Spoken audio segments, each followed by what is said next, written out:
Hi all, in this video I'm going to show how to build Mario's Go Kart from my LEGO Super Mario Kart mock. It's not too complicated of a build. Right now, got the bill of materials on screen here, so if you need to go gather your parts, just pause it here. But with that, I'll get started. So this is what it'll look like when it's done. And I'll step back through and show you how it's built. So first step, you're going to need two 1x10 plates and a 1x6 in white.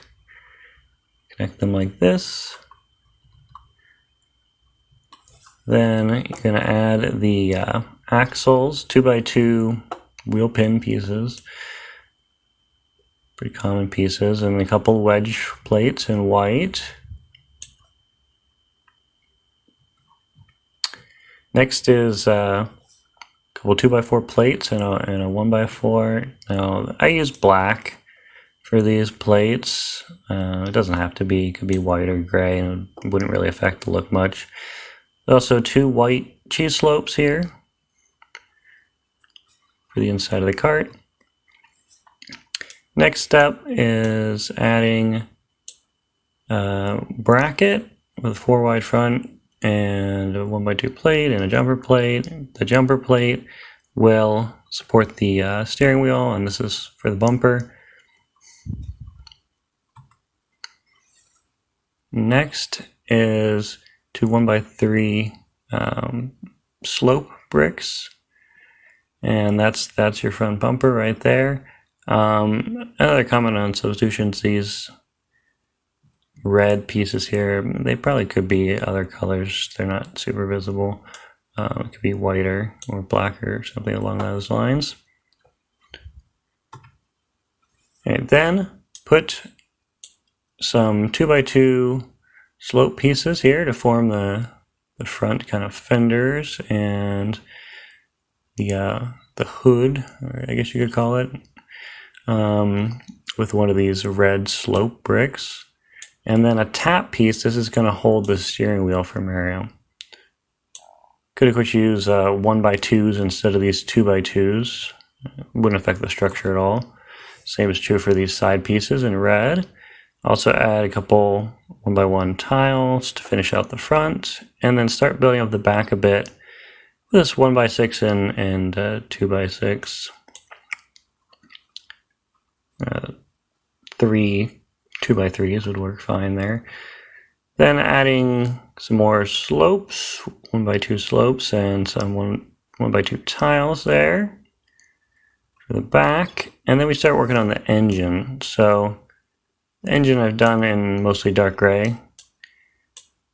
So there's a couple plates there to establish that and build it up a little bit. Some jumper plates and some cheese slopes on there.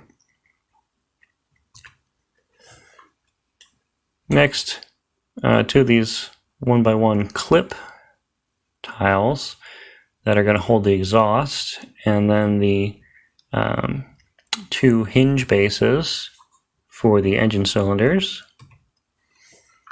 All right, then the hinge tops. Now I use black. You could probably use a gray or something here as well, would be okay, or black for the base.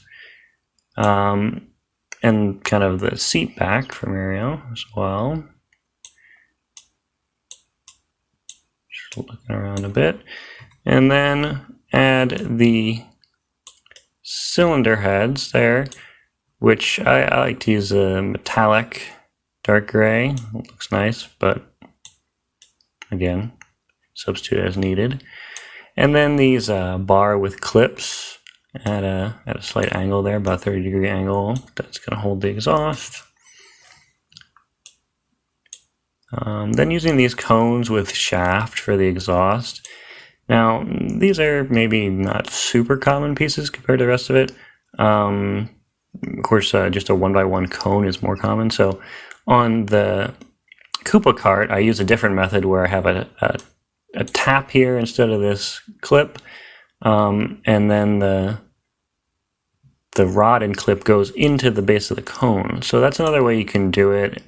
Looks very similar, but I'll show that one when I do the Koopa Kart build here in a few days or so. Anyway, for this one I used this style with the built-in rod, then adding some 1x1 plates to extend the exhaust a little bit. You could use it kind of with a hole if you want. For the exhaust tips, which are typically yellow in the newer Mario games, I used the kind with a hole so it really looks like an exhaust there. That's a little bit nicer, but if you have only the other kind, it wouldn't be a big deal. And then the steering wheel, Mario kind of pretty much completing except for the wheels. And lastly, add the wheels, very common wheels and tires in yellow, just like the games for the wheel. So that's it. It's not too complicated to build. Oh, sorry, one more thing. Yep, the antenna pieces. This is what Mario holds on to. So the advantage of this is it lets you kind of slide Mario up and down a bit so you can get him at the right height so that he's not quite scraping along the ground, but just a little bit above it to scan tiles that you put in the road for interactivity.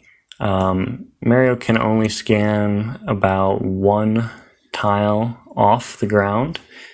Any higher than that and he really doesn't detect anything. So you want to be kind of somewhere maybe like a half tile height off the ground is good, so you get pretty reliable scans, but you don't scuff up your road surface or your scannable tiles. Those are stickers, so you definitely don't want to be scraping at that. So there you go. Yeah, add your Mario and you got your kart and you can drive around. So, like I said, I'll try to make a similar video for Koopa here shortly, and his kart, which is a little bit different design. Of course, he's a smaller figure, and it's a different style of kart, from the variety of karts that the games have. Well, thanks for watching. Hope you enjoyed. Bye.